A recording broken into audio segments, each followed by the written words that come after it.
ቲ ቤልት ለምን ይበራል? ታይሚንግ ቤልት በሚበራበት ወቅት ታይሚንግ ቤልታችን መቀየር መፈለጉን ኢንዲኬት የሚያደርግልን የዳሽቦርድ ላይት ሲሆን በየ100,000 ኪሎ ሜትር ደግሞ ይበራል።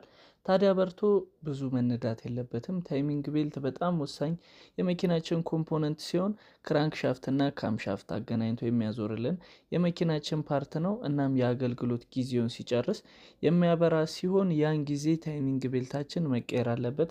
ያ ካልሆነ ተበጥሶ ሞተራችን ላይ በጣም የከፋ ችግርን የሚያደርስ ነው የሚሆነው። ስለዚህ ይህ ምልክት ከበራ ባለሙያ ጋር በመሄድ ቲቤልት መቀየር ይኖርበታል። ነገር ግን ታይሚንግ ቤልቱን በመቀየር ብቻ ቲቤልት ላይቷ አትጠፋም ማለት ነው። እንደየመኪናው ቢለያይም ሪሲት መደረግ አለበት። ታዲያ እንዴት ሪሲት ማድረግ እንደምንችል ዩቲዩብ ላይ ያሉ ቪዲዮዎችን በማየት መማር ትችላላችሁ። ዩቲዩብ ሊንኬ ባዮ ላይ አለ። በዛውም ሰብስክራይብ በማድረግ ስለ መኪና የምለቃቸውን አስተማሪ ቪዲዮዎች ማግኘት ትችላላችሁ።